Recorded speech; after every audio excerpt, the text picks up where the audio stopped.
Sebelah Mata episode kedua untuk unboxing kebijakan. Hari ini gue udah datang. Nah, di sini udah ada panduan gue. Satu topik spesifik yang diteliti sama Big baru-baru ini adalah bagaimana pemetaan orang-orang di balik kenaikan cukai tembakau.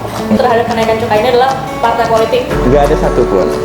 Nah, sebenarnya ide awal itu juga lahir dari apa yang dilakukan CISDI. Saya boleh jujur nih ya. Karena dulu CISDI pernah presentasi di Asia Pacific Conference atau Big Health, sempat roadshow ke kementerian-kementerian, bahkan ke Kementerian Kesehatan yang mencoba untuk mempengaruhi kebijakan. Jadi langsung ya. Langsung silakan disapa. Halo, nama Biguanto, biasa dipanggil Big ya, Big besar. Mr. Big. Apa lagi? Sekarang lo kesini dalam rangka apa? Nggak, itu kayaknya gue yang bocorin. Jadi hari ini sama Big kita bakal ngomongin satu topik spesifik tentang cukai tembakau. Iya. Tapi bagian apanya itu akan gue reveal sebentar lagi. Tapi buat teman-teman yang kira-kira bingung cukai tembakau itu fungsinya apa sih? Kenapa sih kita mesti ngomong cukai tembakau? Ada satu video yang udah diproduksi sama Sebelah Mata. Silahkan dicek di sebelah sini. Kalau pengen bisa catch up dengan topik yang akan kita diskusikan hari ini, kayaknya yang mendingan nonton dulu deh video yang sebelumnya. Oke, baru sekitar 42 itu nggak tinggi banget. Terus kalau kenaikan tiap tahun yang 10,5%, 10,4% tuh naiknya berapa sih ke harga jual? 100 rupiah, 200 rupiah? Nggak kerasa sebenarnya. Oke, nah jadi sekarang gue akan ngebocorin kenapa kita ngundang Big kesini. Jadi Big ini adalah peneliti muda, right? Yes. Oke. Satu topik spesifik yang diteliti sama Big baru-baru ini adalah bagaimana pemetaan orang-orang di balik kenaikan cukai tembakau. Banget kan? Gue aja nggak ngerti itu ngelakuinnya gimana. Coba dibocorkan deh, Mr. Big, apa sih yang lo lakuin kemarin tuh sama tentang cukai tembakau ini? Iya, jadi gini, kan sebenarnya 2017 kita udah punya peraturan Menteri Keuangan ya. Betul. Yang punya roadmap sampai tahun 2021. Tiers cukai kita yang tadinya 12 jadi 5. Terus juga kenaikan pajak yang sudah sudah diatur dalam peraturan Menteri Keuangan. Nah, 2018 peraturan itu dicabut. Nah, peraturan itu dicabut artinya bukan dicabut begitu saja, kan pasti ada sesuatu yang melatar belakang kenapa dia dicabut. Nah, sebenarnya berangkat dari pencabutan peraturan itu, saya berpikir bahwa sepertinya ada campur tangan yang dalam tanda kutip ya, mestinya kita ungkapkan ya, baik itu yang ada di publik atau ya campur tangan yang lebih ke arah misalnya lobby-lobby di dalam kementerian. Jadi itu sih sebenarnya tujuannya. Lo melakukan pemetaan siapa aja sih pihak-pihak yang terlibat dalam pembatalan cukai tembakau, kenaikan cukai tembakau. Oke, kayak gue akan membongkar, gue akan mulai unboxing ini kebijakan apa aja yang mau kita bahas. Tentunya tentang kenaikan cukai tembakau, tapi lebih spesifiknya siapa aja sih orang-orang yang ada di balik tidak naiknya cukai tembakau tahun lalu. Nah, di sini udah ada panduan gue satu, panduan gue handphone, dan ada bocorannya, contekannya. Oke. Tadi kayak yang Big bilang, tahun 2018 kenaikan cukai tembakau tuh fix nggak naik. Iya. Jadi apa yang lo lakukan di tahun 2018 itu, Mas? Gue dengar lo melakukan ini analisa media coverage ya? Iya, jadi salah satunya memang media coverage. Jadi kita ngelihat artikel-artikel di media terkait dengan tax atau cukai dari tanggal 1 Januari sampai 31 Desember. Jadi kita lihat semua, kita analisis. Isinya kita baca dan kita coding ya, artinya untuk melihat siapa saja sih pihak-pihak yang berbicara di media soal teks gitu ya, terus argumennya apa, terus kita lihat positioningnya di mana, dan itu munculnya bulan apa aja. Jadi kita lihat lewat media monitoring itu, tapi itu salah satu aja sih sebenarnya. Oke. Jadi dari media monitoring, dari media artikel media, jadi apparently teman-teman media berhasil membantu kita juga untuk memetakan kayak orang-orang siapa aja yang terlibat di dalam perumusan kebijakan kenaikan cukai, kebijakan cukai tembakau. Dan Mas Big berhasil memetakan orang-orangnya melalui kayak artikel-artikel media yang udah terbit secara online ya Mas? Iya. Lo monitor media offline juga nggak sih, kayak koran, majalah gitu? Ya, itu termasuk jadi online dan offline. Ya, pokoknya semua media yang memang bisa diakses secara publik ya, termasuk offline ya. Dan total ada berapa media Mas yang kemarin? Ada berapa artikel? Artikel itu sekitar 200, saya lupa lagi, 247 kalau nggak salah. 247. 247. Sepanjang 2018. Yes. Dan bagaimana lo melakukan analisa ini sih Mas? Lo pakai mimpi, pakai ilham dari dukun atau gimana sih? Ini sebenarnya gini kan, waktu 2017 peraturan menteri itu keluar, kan itu sebenarnya big win ya untuk public health. Keren nih, kita bakal punya peraturan menteri yang keren banget, di mana tiers cukai itu yang tadinya jelimet kan sekarang complicated ya. Ya, jadi lebih simpel, itu juga lebih bagus kan untuk kesehatan masyarakat. Orang happy dong ya 2018, tapi kan kita lupa bahwa 2018 itu tahun politik ya. Betul. Nah, akhirnya apa? Kejadian lah betul, November dibatalin tuh, ya kan? Nah, sebenarnya ide awal itu juga lahir dari apa yang dilakukan CISDI. Saya boleh jujur nih ya. Karena dulu CISDI pernah presentasi di Asia Pacific Conference atau Backward Health di Bali, dan juga soal DNA. Discourse Network Analysis, guys. Iya. Nah, jadi untuk media monitoring itu memang saya terinspirasi dari situ. Selain sebenarnya kalau kita ngomongin lobby, itu bukan cuma lobby yang ada di publik ya, tapi ada silent lobby yang juga sebenarnya dilakukan. Dan sometimes itu yang paling efektif sebenarnya. Dan itu dalam laporan itu juga dicantumkan. Jadi bukan cuma sekedar dari media monitoring. Oke. Jadi untuk analisa keseluruhannya, apa hasil yang lo dapatkan, Mas? Hasil? Ya, bagaimana? Oh, tapi pertama-tama kan kalau kebijakan tuh pengambil keputusan tertingginya adalah presiden ya. Jadi gue sebenarnya penasaran sih, ketika cukai tembakau nggak naik, bagaimana sikap presiden sebenarnya selama 2018? Apakah beliau memang menunjukkan indikasi kayaknya gue nggak mesti naikin cukai nih gitu karena kayaknya ada banyak kepentingan, atau sebenarnya beliau support untuk kenaikan cukai? Nah, ini yang tadi saya sebut. Karena ini tahun politik. Biasanya kita sebagai researcher kan agak naif ya soal politik. Dalam politik itu kan segala hal bisa berubah. Nah, karena tahun politik, artinya kan seorang presiden, apalagi dia nyalon, itu kan butuh support. Nah, industri rokok, nah kita tahu dong, industri rokok punya pengaruh yang luar biasa, apalagi di tahun politik. Iya kan? Sehingga memang kalau kita lihat presiden mungkin punya keinginan untuk tetap menaikkan. Cuman karena tahun politik banyak kepentingan yang harus diakomodir dan kebetulan juga pressure-nya luar biasa dan sangat sistematis, sehingga keluarlah keputusan itu. November batal kenaikan cukai. I see. Jadi mungkin kalau saya kan bukan dukun ya, nggak tahu tuh Pak Presiden pikirannya kayak apa, tapi kita paham lah cara berpikir politik itu seperti apa, dan ya akhirnya kejadian. Oke. Jadi tapi kayaknya di samping kanan kiri presiden pun pasti ada dong pihak-pihak Banyak. Jadi gini. Sides kepada presiden. Betul.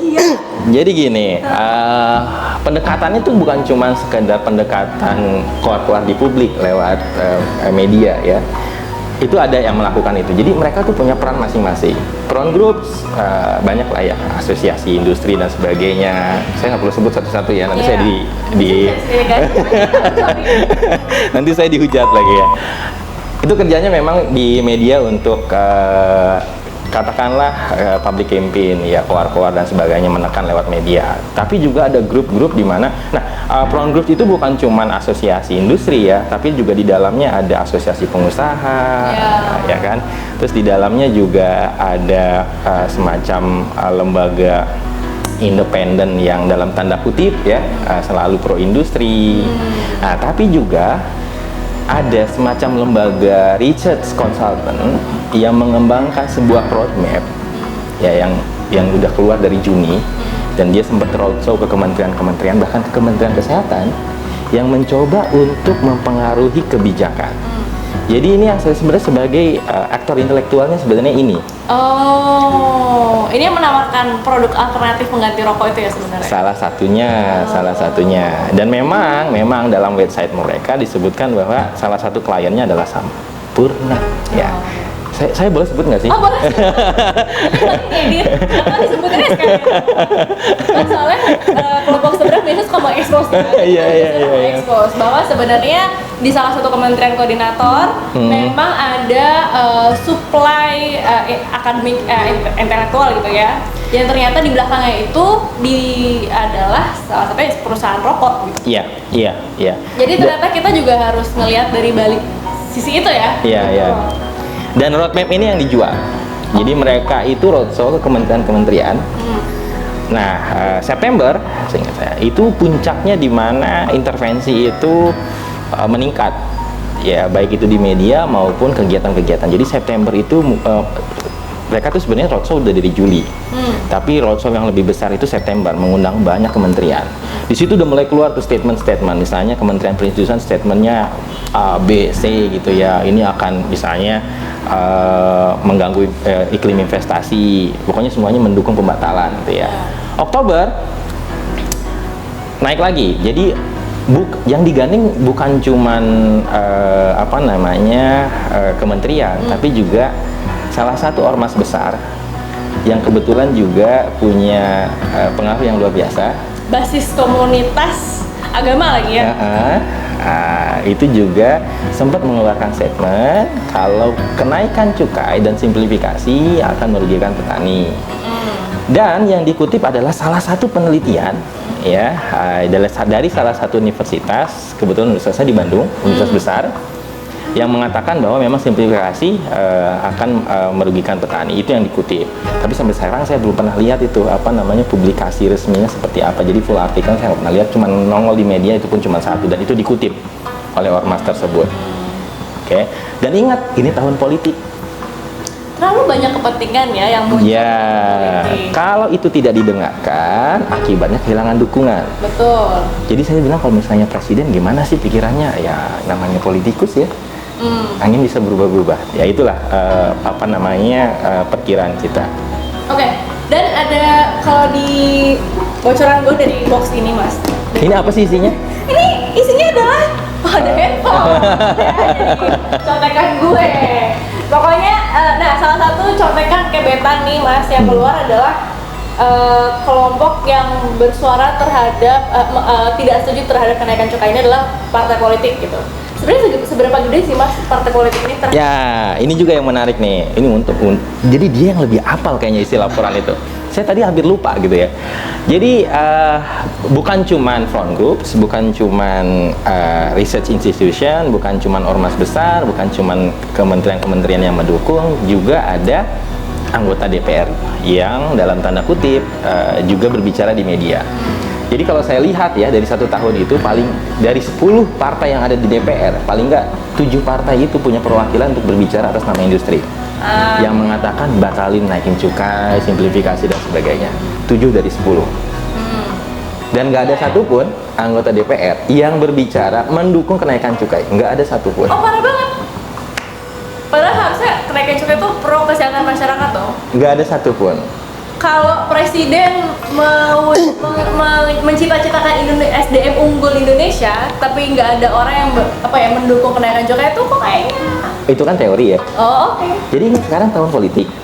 Tahun politik. Konstituen petani. Jadi ini. Jadi dari sekian dari semua jadi kita kan lihat tuh siapa yang berbicara, anggota DPR mana yang berbicara mendukung industri. Kita lihat tuh dapilnya. Ternyata dapilnya daerah produsen tembakau ya. Dan konstituennya memang petani tembakau. Karena saya tanya, konstituen Kesmas itu siapa? Hello. Dan keluarga-keluarganya mungkin bisa mulai dibantu ya pemahaman terkait dengan cukai, konsekuensi dari konsumsi rokok ya, konsumsi tembakau. Jadi mungkin anggota DPR yang konstituennya adalah pendukung kesehatan masyarakat mestinya juga mesti ngomong dong ya. Cuma masalahnya mereka nggak pede kali ya. Nah kalau gitu apa yang mesti kita lakuin?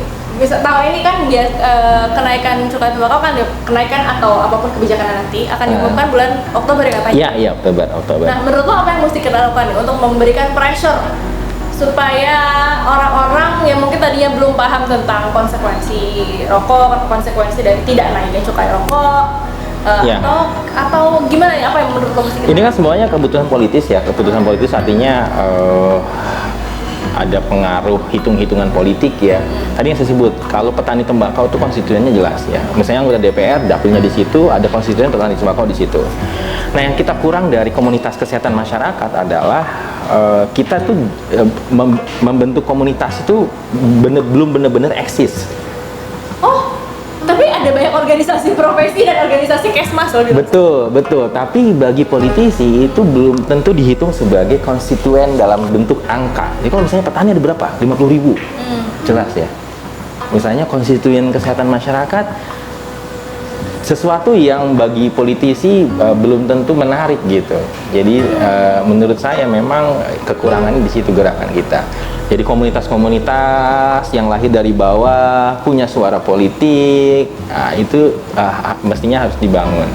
Dan itu salah satu kekurangan kita sih memang.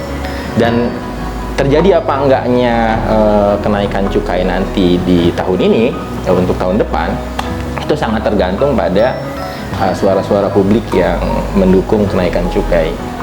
Dan itu harus bisa didengar nyampe ke telinga politisi. Berarti emang gerakannya harus dari bawah ya, gimana Harus dari bawah. mempengaruhi, let's say misalnya bokap kita, atau om kita, atau kakak kita, adik kita yang emang udah ngerokok untuk menyadarkan mereka bahwa Semuanya mesti ngomong. Semuanya mesti ngomong. Semuanya mesti ngomong. Bocoran yang terakhir, atau beberapa hari. Bocorannya adalah, jadi katanya di udah diprediksi kenaikan cukai rokok itu sekitar 10%. Nah, menurut Mas Bik gimana? Apakah benar akan terjadi atau si akademi intelektual itu akan keluar lagi? Aku sih secara pribadi nggak surprise ya, nggak surprise karena tahun politik udah lewat. Yang bersangkutan udah terpilih. Nggak mungkin nggak dilantik kan, udah pasti dilantik. Okay. Dan 10% itu angka aman. Karena memang setiap tahun hampir segitu range-nya. Oh, karena kita juga ada kenaikan Inflasi dan sebagainya. Jadi saya sebenarnya nggak surprise. Kalau dia sebut 25% baru saya surprise. Dan kalau misalnya 25% ada kemungkinan nggak jadi. Tapi kalau 10% mungkin juga industri mengatakan oke, that's okay. Karena tahun lalu juga gue nggak jadi naik. Ya, jadi apa sih aman lah sekarang itu. Ya, mungkin gambarannya buat teman-teman kalau harga rokok naik 10% dari misalnya 10.000 jadi berapa, 11.000 ya? Iya. Tapi kan penghasilan teman-teman juga ikutan naik. Jadi apalah artinya 10% gitu kan dibandingin Jadi itu angka aman yang sebenarnya nggak surprise dan kelihatannya kalau prediksi saya itu akan tetap jalan. Artinya apa, tetap naik. Tapi itu kan nggak surprise. Jadi sebenarnya kenaikan cukai rokok misalnya benar 10% itu hanya sebuah ilusi. karena ternyata dampak dari kenaikan cukai itu tidak membuat orang berhenti ngerokok juga. Iya. Jadi harusnya signifikan dan itu kan yang nggak pernah diambil sama pemerintah kan langkah itu. Jadi selalu ngambil di angka yang aman, angka rata-rata inflasi yang sebenarnya nggak ada efek langsung. Betul. Dan kalau ngulang pembelajaran dari video sebelumnya, di mana rekomendasi WHO itu sebenarnya kenaikan cukai harusnya bisa mencapai 70% ya Mas? Iya, tapi kan undang-undang cukai kita membatasi. Cuma 54%. 57. Oh, 57. 57 kan. Jadi gimana guys? Masih bingung atau udah tahu apa yang mesti dilakukan untuk mendorong kenaikan cukai? Jadi kalau perlu apa-apa, boleh di-share nggak sih kontak atau email atau Instagram? Oke, kalau mau kontak boleh ke email m.bigwanto BIG ya, big, karena banyak orang sering salah tuh nyebutin nama saya, bigwanto@gmail.com. Oke, jadi buat teman-teman yang mau diskusi lebih lanjut bisa kontak Mas Big, atau kalau pengen ngobrol-ngobrol sama Sebelah Mata juga boleh. Jangan lupa follow Instagramnya @sebelahmata_cisdi, sama follow juga ya YouTube-nya, akun YouTube-nya Cisdi Indonesia. Nanti di situ akan ada channel khusus Sebelah Mata. Oke, sampai ketemu lagi di video berikutnya. Bye bye.